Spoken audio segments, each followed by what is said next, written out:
Bonjour, bienvenue sur Radio Clé de Vie, la radio du développement personnel. Et comme chaque semaine, on se retrouve avec Luc Bodin. Bonjour Luc. Bonjour Alexandre et bonjour à tous. Toujours heureux d'être fidèle au poste. Merci. Et puis, il y a beaucoup d'enrichissements que tu nous apportes qui sont vraiment très très intéressants. Luc, on a parlé à plusieurs occasions de plein de choses. On a parlé dans une émission de nettoyage par le gros sel. Et là, aujourd'hui, on va parler des pierres. Alors, les pierres, on en a partout, hein. On a Pierre, Paul et Jacques aussi, mais c'est pas de cela qu'on va parler. On va parler vraiment des petites pierres comme celle-là, la signification des pierres et puis un petit peu ce que ça peut apporter. Alors, j'allais dire Pierre, parle-nous des pierres, mais non, Luc, à quoi correspondent ces pierres et quel est leur intérêt et leur attrait? Si tu veux, c'est que j'ai mis longtemps avant de m'apercevoir, de vraiment les considérer comme tels et de considérer en même temps leur action, leur pouvoir. Alors ça va de tout, depuis la pierre sur le chemin jusqu'à ces merveilleuses pierres que sont les rubis, les émeraudes et les diamants que toutes les femmes raffolent évidemment. Et Les sultans aussi. Et donc, je me rappelle quand mes enfants étaient tout gamins, parce qu'on allait se balader et souvent, on s'amusait à prendre une pierre sur le chemin, une pierre qui nous faisait de l'œil comme ça, qui nous attirait. On la prenait et puis on regardait un petit peu ce qu'elle faisait sur nous. Et puis, je disais, tiens, ça, moi, je sens que ça. Puis je passais à un de mes enfants. Puis toi, qu'est-ce que tu sens, etc. Parce que dès qu'on met une pierre, il y a déjà des réactions qui se font dans notre corps, qui n'ont pas forcément la même action pour deux personnes différentes, mais elles vont avoir une action et on ressent tout de suite, même sur un même champ égalé qu'on pourrait croire tout à fait anodin, il y a toujours une action. Et puis moi, en pratiquant les soins énergétiques, je me suis aperçu avec étonnement pour le départ, et puis après ça, émerveillement, que les pierres avaient une action sur nous, sur notre corps, des actions qui sont souvent extrêmement intéressantes et bénéfiques. Alors, je vous dirais tout de suite en particulier, je pense en particulier aux femmes qui portent des bijoux et avec des pierres. Ce qu'il faut, c'est faire attention à ne pas vouloir mettre toujours, tous les jours, le même bijou, ou plus exactement la même pierre. Parce que bien sûr, cette pierre a une action. Donc, il peut y avoir des jours où elle sera particulièrement utile et des jours où elle ne sera pas utile. Donc, elle pourrait même peut-être venir perturber Et puis aussi, l'idée, c'est que quand on porte toujours la même pierre, ça finit par ne plus avoir d'action parce que l'effet s'effiloche un petit peu avec le temps. Donc, moi, je me suis aperçu que les pierres, d'abord, ce sont des amis. D'abord, ce sont des amis. Il ne faut pas les prendre en disant, tiens, je te prends, et puis là, tu vas venir faire les travaux forcés à perpétuité avec moi. C'est pas du tout comme ça que ça marche. Donc, les pierres, elles vont nous rendre un service. Il y en a même quelques-unes qui vont se sacrifier pour nous. Se sacrifier, je vais te donner un exemple, c'est que quand on prend un quartz rose ou la famille de quartz rose, et qu'on a pour une grosse émotion, quand on a un gros chagrin, une grosse peine, une grosse souffrance, on porte le quartz. On porte le quartz sur soi dans une poche, par exemple, on peut le porter en bijou, on peut le porter sur plein de formes, mais ce quartz va se charger, ce quartz rose va se charger de notre souffrance. Et donc, souvent, on s'aperçoit qu'avec le temps, il va devenir un petit peu noir, il va grisonner, il va noircir, et puis même à la fin, il peut casser parce que il est mort, il en est mort, mais il a absorbé tout ce qu'il a pu. Il n'a pas forcément absorbé toute notre souffrance, et il a absorbé tout ce qu'il a pu pour nous soulager. Donc, c'est vrai que j'ai une pensée toujours émue pour ces pierres parce que elles sont vraiment merveilleuses et elles peuvent nous rendre plein de services. Elles peuvent aussi nous permettre de nous protéger. Elles peuvent nous permettre de recharger nos énergies. Elles peuvent permettre de stimuler notre spiritualité. Elles peuvent permettre de nous endormir. Elles peuvent permettre d'ouvrir nos chakras, etc. Donc ça, je l'ai constaté. Alors je pense que nos amis qui sont là en train de nous voir et de nous écouter aimeront quelques petits exemples et c'est bien. C'est bien normal. Déjà, on va parler souvent déjà des pierres de protection, qui sont les premières.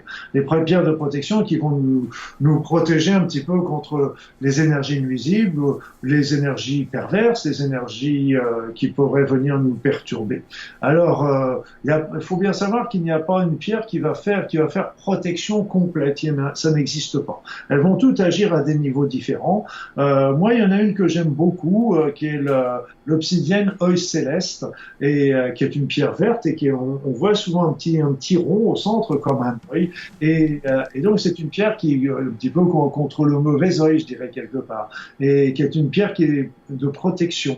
Alors on peut la porter, on peut avoir des toutes petites pierres de 2-3 cm qui vont mettre dans sa poche, donc qui vont nous protéger personnellement.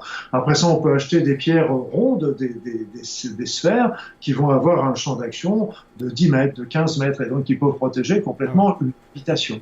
C'est intéressant. Il y a la stibine aussi, qui est une pierre qui va beaucoup agir contre les mauvaises intentions, en particulier contre les jets de sorts et des choses comme ça. Après ça, nous avons aussi une pierre que j'aime bien la raconter parce qu'elle me fait toujours sourire, c'est la tourmaline noire. La tourmaline noire, parce que c'est une pierre qui va nous enraciner, donc qui va nous permettre d'être ici maintenant, ce qui est déjà intéressant, mais aussi, comme m'avait dit un copain, et j'ai gardé son petit mot dans la tête, parce qu'il me dit, cette pierre-là, c'est pas compliqué, c'est la pierre anti-emmerdeur.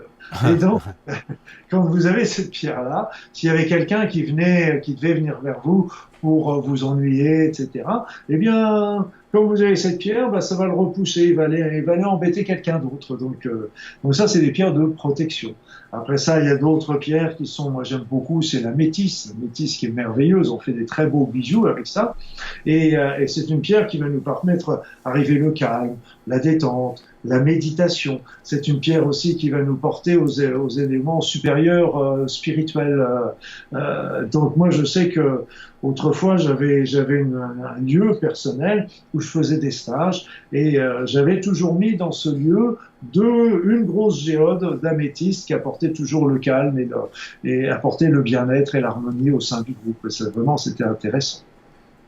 Après ça, on a on en a une autre qui nous vient d'Amérique centrale et d'Amérique du Sud, qui est par exemple la pyrite de fer. La pyrite de fer, elles ont une petite couleur un peu dorée, et c'est elle qui donne des formes cuivriques. Des formes cubiques, pardon, dans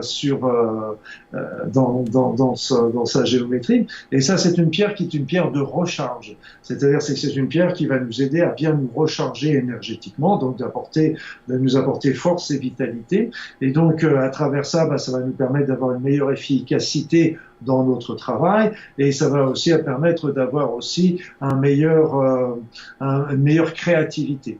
Et puis c'est une pierre aussi qui est intéressante parce qu'elle va ouvrir le chakra du plexus aussi, c'est important parce que c'est tout ce qui est la digestion, c'est le pancréas, c'est tout. Et puis après ça, elle va aussi, comme elle a sa structure, ses formes cubiques, elle va nous permettre de nous restructurer. Et ça, c'est intéressant parce qu'on a tous des périodes dans notre vie où on est déstructuré, désorganisé. On commence quelque chose, on le laisse tomber. On prend un deuxième truc, on le laisse tomber. Donc, on va pas jusqu'au bout. On prend 1000 choses et puis on n'arrive pas à faire les choses correctement. Eh bien, cette pierre, elle va nous permettre de nous restructurer, de nous réorganiser. Donc, c'est une pierre qui est aussi intéressante. Donc, mais surtout, le principal chose, c'est qu'elle va nous recharger, comme je disais au tout départ, et ce qui va nous permettre à la fois de nous recharger nous, et pour un thérapeute, ça va aussi lui permettre de transmettre beaucoup plus de l'énergie à son patient. D'accord, c'est une pierre très énergétique, celle-là.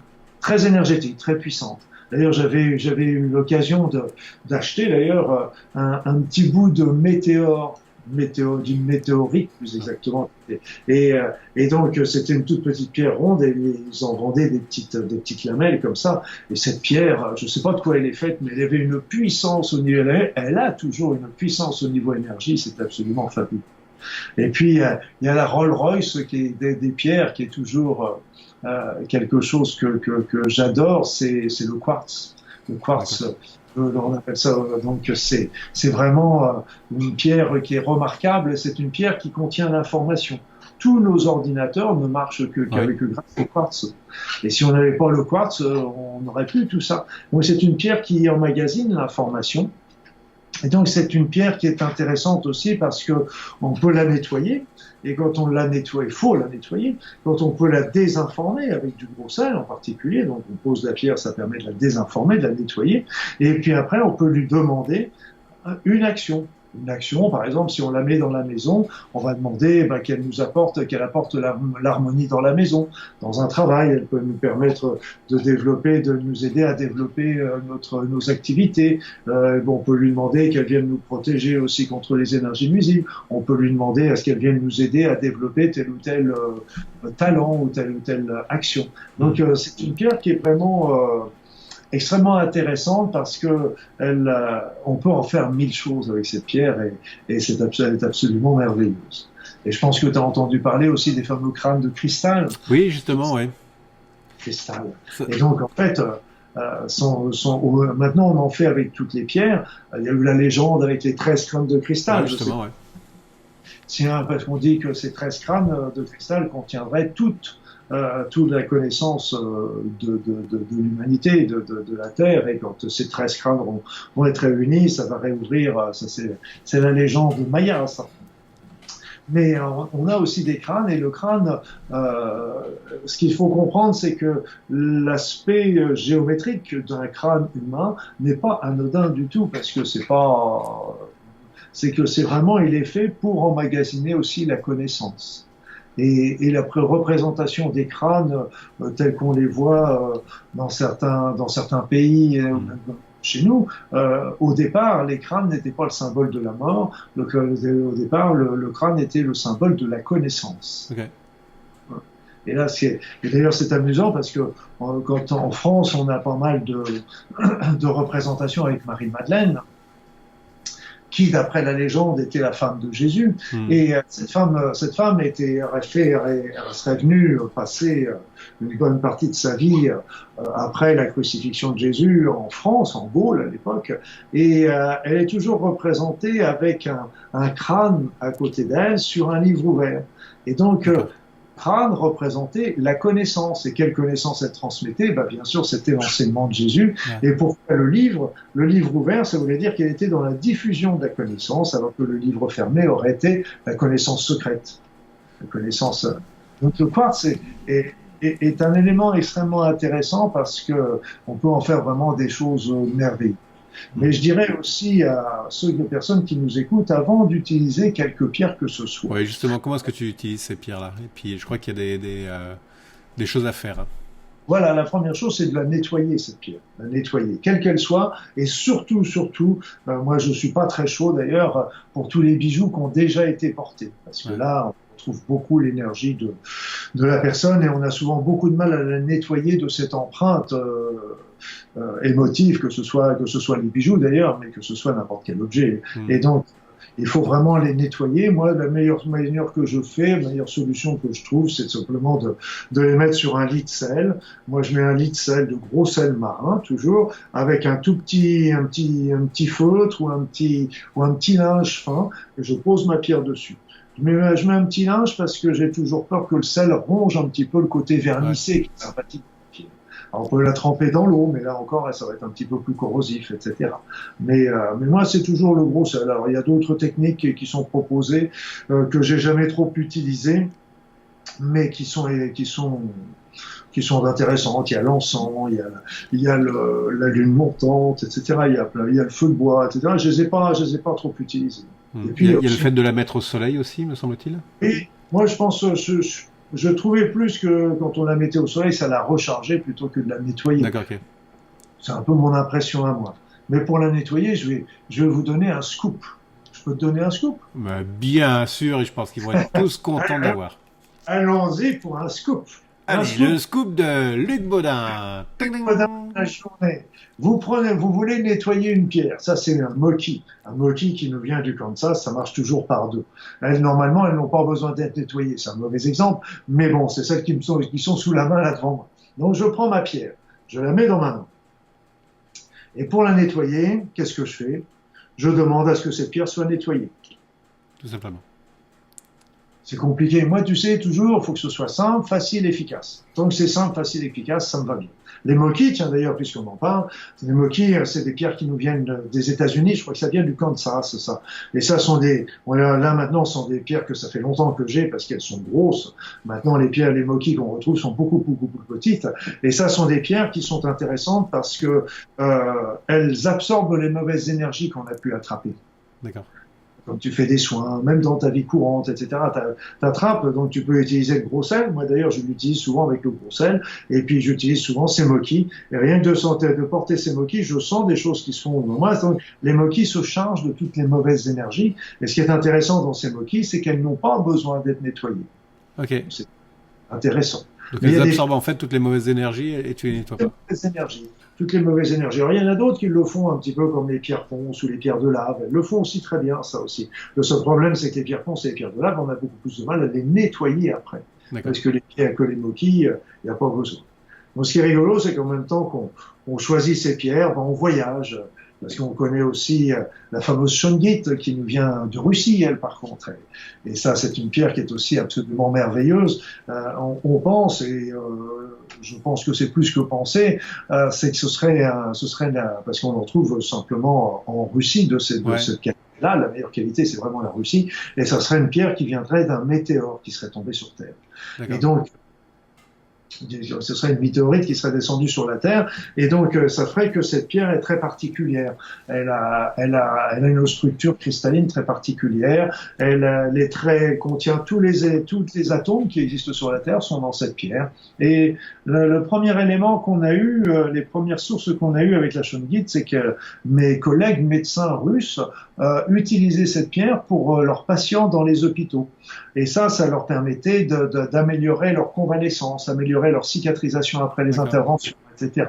Et puis on s'est aperçu aussi que cette pierre permettait aussi de protéger contre les énergies perturbatrices. Donc il y a beaucoup de thérapeutes qui les utilisent et les mettent aux quatre coins, par exemple, de leur divan d'examen pendant qu'ils font les soins. Et puis on peut aussi, elles auraient aussi une certaine protection contre le téléphone portable. Ouais, justement, c'est ce que j'allais dire. Moi, j'ai une pastille justement qui protège sur tout ce qui est ondes électromagnétiques. Oui, mais si tu veux, ce qu'il faut comprendre, c'est que, à mon avis, d'après mes connaissances, il n'y a pas une technique dont la shungite fait partie. Il n'y a pas une technique qui va protéger sur tout. Oui. C'est pas possible. On n'a pas une technique qui va travailler sur toutes les nocivités. Chaque technique, là, c'est une technique simple, c'est une pierre naturelle, etc. On fait des petits carrés ou des petits ronds, etc., qu'on va coller. Mais il n'y a pas de technique qui vont protéger à 100% contre la nocivité du téléphone portable. D'ailleurs, le téléphone portable, l'intérêt, c'est qu'il y a eu une étude il n'y a pas très longtemps sur l'étude Interphone qui a montré que que les gros utilisateurs de téléphone portable avaient un surrisque de certains cancers.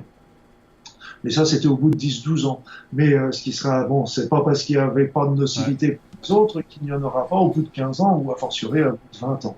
Parce qu'on a vu ça avec l'amiante. L'amiante n'était pas de nocivité au bout de 10 ans, mais c'est au bout de 15 ans qu'on a vu la nocivité. Et puis, le deuxième élément qui m'interloque un petit peu, c'est que on a tourné beaucoup l'étude sur le cancer. Et là, le problème, c'est que, c'est bien sur le cancer, mais d'un autre côté, quand on met le téléphone sur l'oreille, évidemment, on a tout le cerveau qui est derrière. Or, aujourd'hui, on a un nombre considérable de maladies neurologiques. Alors, je dis pas que le téléphone portable est la cause, mais je pense sincèrement que c'est un cofacteur important dans la genèse de ces maladies. Alzheimer, Parkinson, sclérose en plaques, etc. Je pense qu'il peut y participer également. Mais enfin, on s'est éloigné un petit peu des pieds. Oui, et puis là, on a complètement dépassé le temps. On va s'arrêter net. Luc, merci beaucoup de ces informations. Et puis, est-ce que tu avais écrit un livre autour des pierres ou pas? Non, j'en ai parlé un petit peu dans mon livre, Le manuel de soins énergétiques. D'accord, ok. Non. Vous avez les techniques pour les différentes pierres qui sont protectrices, qui s'utilisent pour les chakras, et qui vont... D'accord. Alors, n'hésitez pas à retrouver justement sur le livre. On redonne le titre. C'est le même livre que pour le sel. Hein.